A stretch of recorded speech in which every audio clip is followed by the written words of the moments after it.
What is your duty on this whole thing here? Okay, so again, for the benefit of the viewers who might not be lawyers, let me lay out some of the playing field here.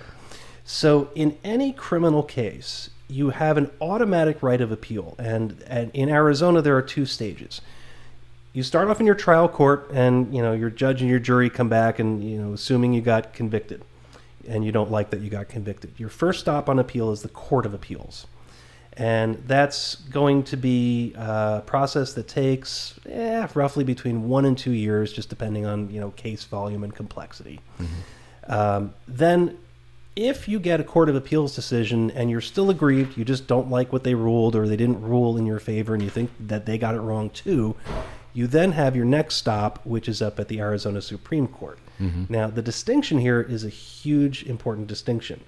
The Arizona Supreme Court picks the cases it hears. Simply because you file for your case to be reviewed doesn't mean they're obligated to take it. Correct. Very different than at the Court of Appeals. Practically everything that gets filed at the Court of Appeals has to be taken, has to be heard. Not so at the Supreme Court. So the first hurdle to jump over at the Supreme Court is convincing them that this is an issue worthy of their time. Right. So, all that being said, Rodney was represented in that Supreme Court petition by a very good friend of mine, Rob Mandel, who's a tremendously accomplished appellate lawyer.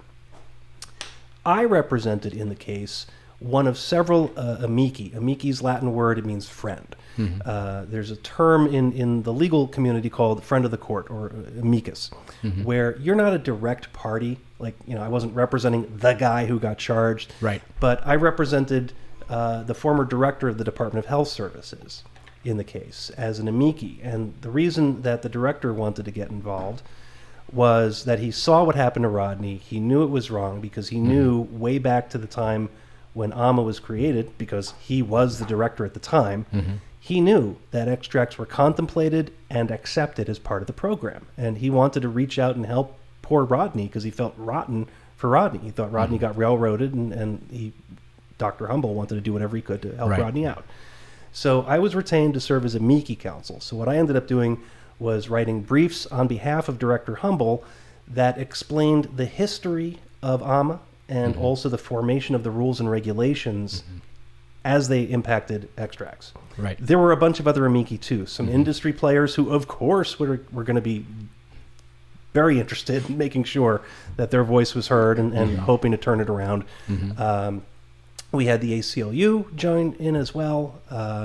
We had some doctors join in. There was a group of mothers with ill children like Xander. Would have been fantastic to have Xander and his parents involved as well. By the way, Xander did pass away a few years ago, so that was unfortunate. Anyway, so my role was to serve on behalf of Director Humble and to get that history portion out into the record. And that was critical because Proposition 203 was never enacted by the legislature. There was no legislative history you could turn to, like almost every other law in the books. Right, this is all new. Yeah, effectively, yes. And in the legislative process, do you remember, I don't know if they still air it today, but when I was a kid, there was this series on Saturday mornings called Schoolhouse Rock. Yeah. Okay, do you remember I'm Just a Bill? Yes. Okay, that's Kim, you know that one, don't you? Top of Capitol Hill. Exactly. That cartoon is actually fantastic because it explains really well, albeit basic, but really well, how a law gets passed. And, it starts off in the legislature, and they have a bunch of debate about, well, is it good? Is it bad? Should we have this in it? Should we not? And you've got a great record you can turn to. So if there's ever a question, you can go to that record and say, okay, well, what were they thinking about when they were writing this? But with AMA came by proposition. So it completely bypassed the legislature. It was a referendum, an initiative that got onto the ballot because citizens banded together, got signatures that allowed them to put it on the ballot. Right. So there was no public debate or discourse like you would see at the legislature. You didn't have a book you could turn to and say, on June 4th, we debated this question. None of that's there. Right. That is what made Director Humble so bloody critical to that appeal. Because he was the history, because he was in the agency at the time. Wow. Yeah. He's a cool guy. Very, very nice. I've had the luxury of meeting him a time or two, and he was very serious. Oh, yeah. Oh, yeah. And he's a very generous man with his time. And the fun part is, when you talk to him, he'll tell straight up that when he was the director of DHS and AMA passed, he cringed. He didn't want AMA. He didn't want to deal with it. That wasn't the job he signed up for. And all of a sudden, this entire new program that nobody had ever done before got dropped in his lap. Right. But like the true professional, he said, you know what? I'm here. I'm going to make the best of it. And I'm going to make the best program I possibly can. I personally thought, he did a really wonderful job. Yeah, there was challenges as the dispensaries. Yeah. But I thought he did a pretty good job. Oh, I think so too. Yeah. And for a first shot out of the gate to expect perfection is just absurd. Anybody who griped about it should really just shut up and go to the back of the room. Right. Yeah, what they need to do now is figure out how to spend that money they have. Oh, yeah. Yeah, I think they would have like over $100 million they can't spend in the program. I don't know how much money they're sitting on, but you're correct. The program, this was the design flaw, unfortunately, has all sorts of requirements for inbound money in the form of fees, etc. Right. But nobody ever bothered to put the second half, which was, okay, now how do we spend on what? So legislatively, that can come. But another problem coming as a proposition is what we have in Arizona, which is unique to us, which is called the Voter Protection Act. Yes. And Voter Protection Act was actually created because back in 1998, we in Arizona actually had our first marijuana law. Most people don't know this. Yes. But at the time, there was nothing to stop the legislature from killing it, and they swiftly killed it. So the backlash to taking marijuana away from the public was the same group. I don't know if it was the same group, but the same group of people who were for marijuana ended up creating and circulating by proposition the Voter Protection Act, which passed and basically amended the Constitution of Arizona and now says, hey, if any laws get passed by way of public initiative, the legislature can no longer just kill it. Yeah, they can't screw with it that easy. Correct. So what requires now under the Voter Protection Act is a 3/4 supermajority vote in both sides of the legislature, Senate and House both, in order to modify any law passed by public initiative. And neither the legislature nor the governor are empowered under any circumstance just to kill it.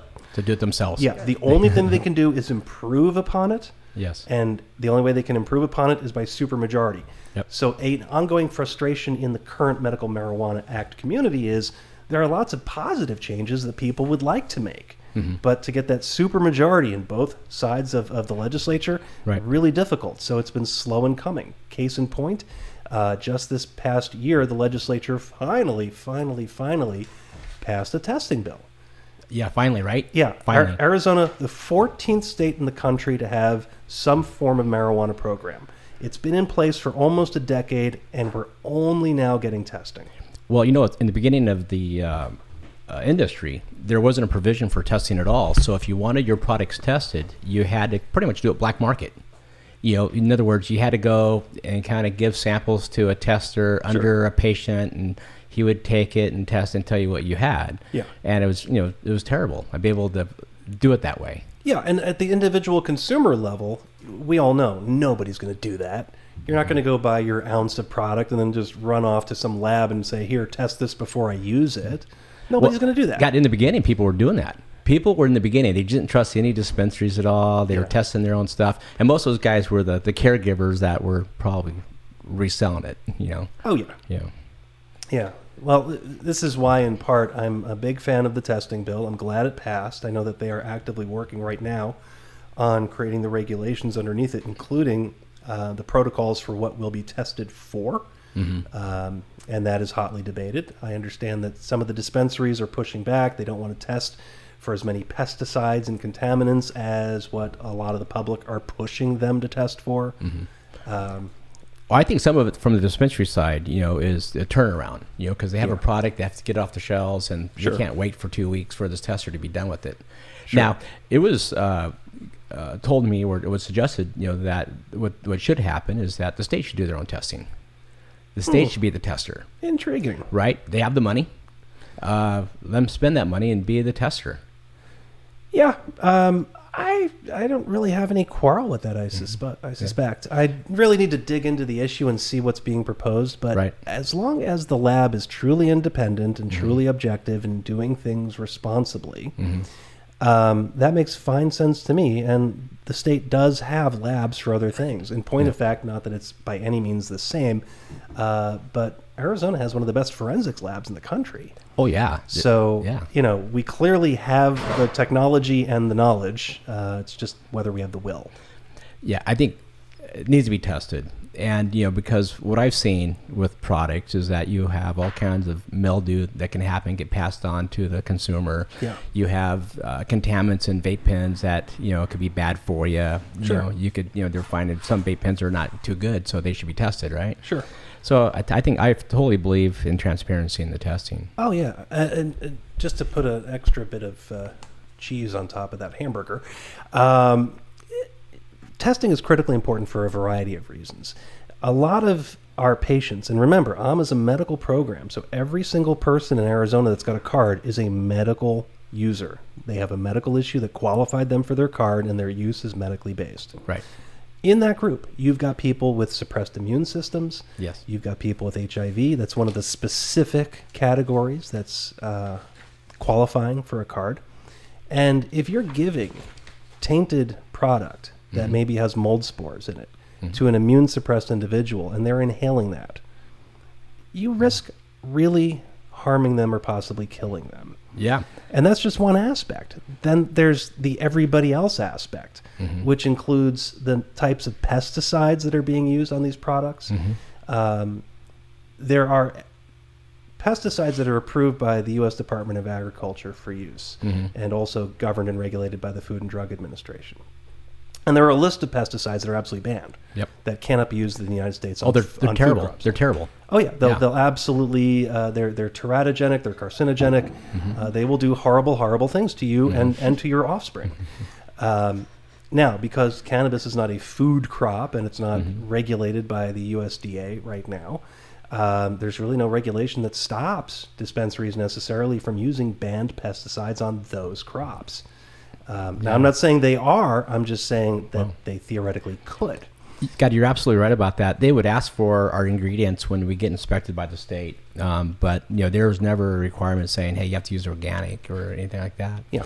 I remember one time, when I was part of that crop system, and late in crop, we had a bug problem, and I remember I ordered like about 10,000 ladybugs instead of cropping it with all kinds of bad shit. Yeah. And so that worked out pretty well. But no one does that. No one does that. Believe it or not, I've heard of a few dispensaries in Arizona that for their cultivations, they have standing weekly deliveries of bugs that will hunt down other critters. Yeah, they're pretty cool. Yeah. Bugs are so cool. Yeah, and I'm anything organic, anything that's better for people's health, I completely support. And I actually